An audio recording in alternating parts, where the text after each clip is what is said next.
Jesper just spoke to us about.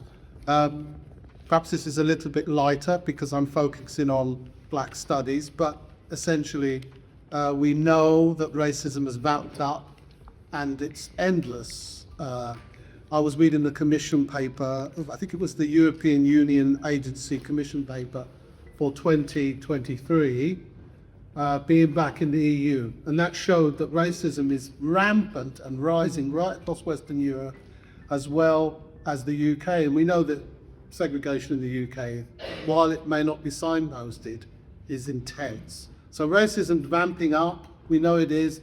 Donald Trump, easy to predict that he was going to be president. So we're going to go for some rocky times. I'm a school teacher, and what I'm trying to do is recenter black studies from the grassroots perspective.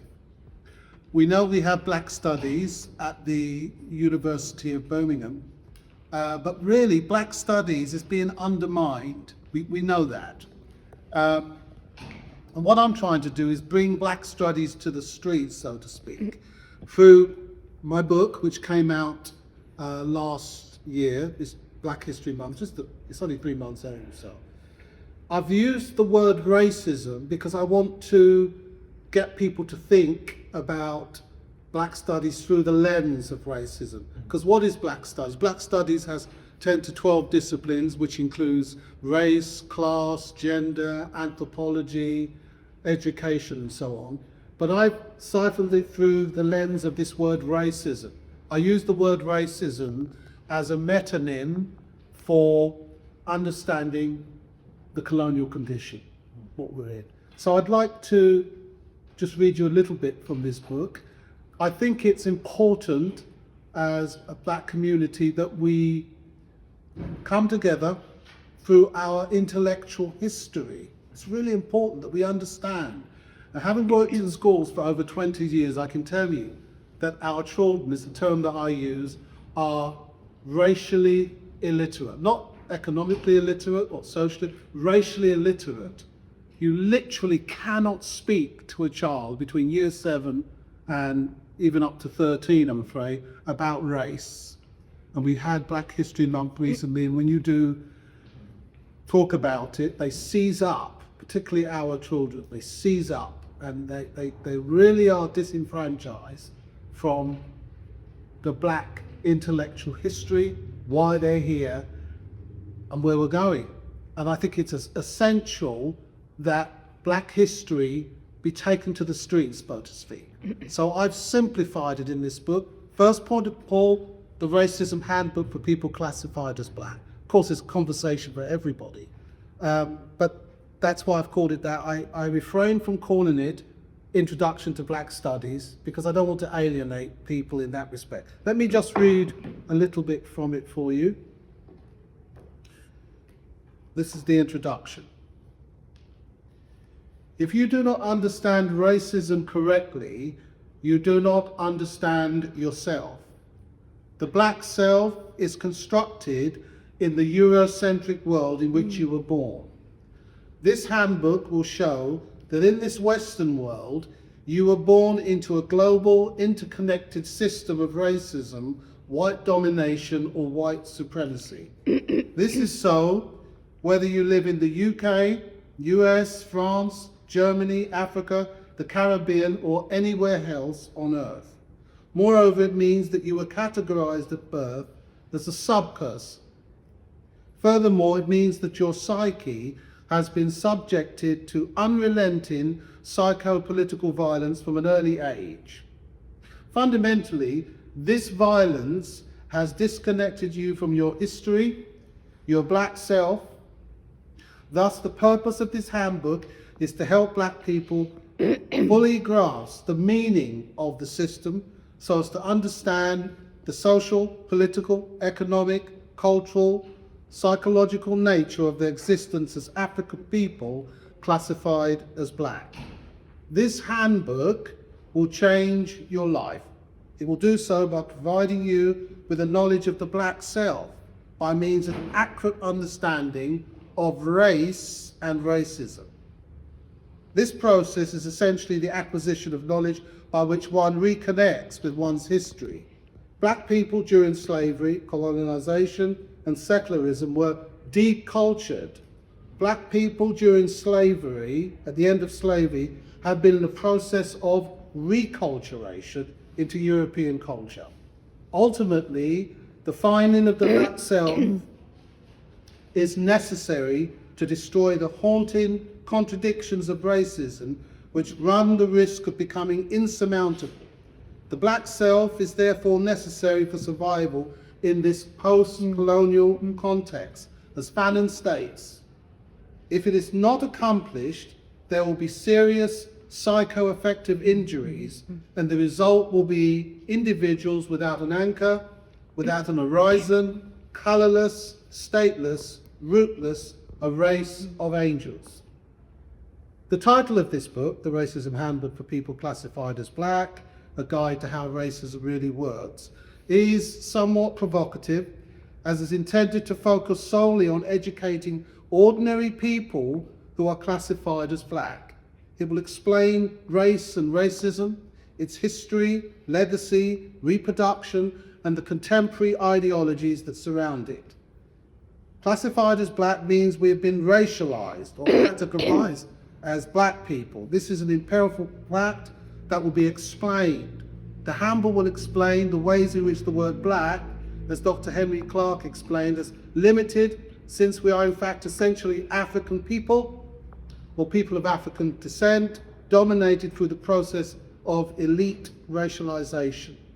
Racism, and I think we all know this, that's not in the text, is not what you think it is.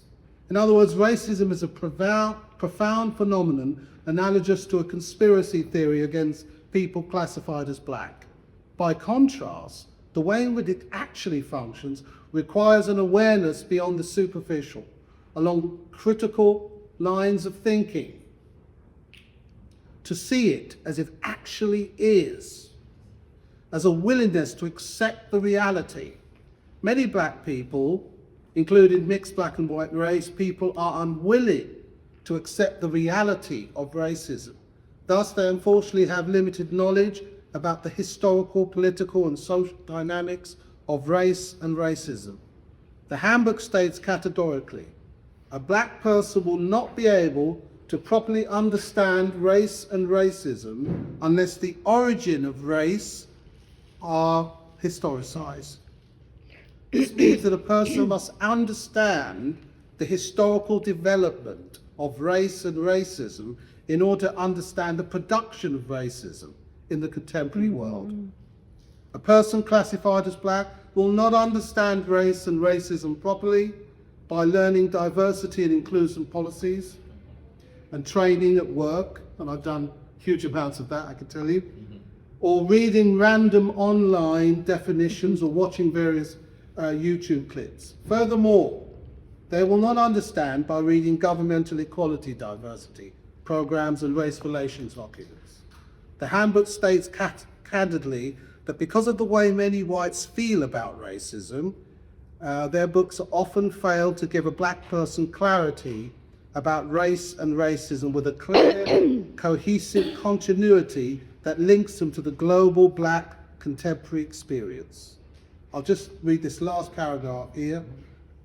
This handbook is written from the perspective that race, racism, racial inequality, racial discrimination, racial prejudice, and white supremacy are all byproducts of Western societies and European expansionism. And I'll just say that when I wrote that, I was thinking in terms of racism globally. The West is built on racism. We have to accept that. And the principles of white supremacy are embedded into our political economy. So it's permanent. And if it's permanent, we have to really come to terms with that in how we function, how we deal with the systems of racism in our daily lives. So finally, I just end by saying, reading on, this means that most black people today avoid talking about racism with people classified as white unless they adopt the tone that is acceptable to whites.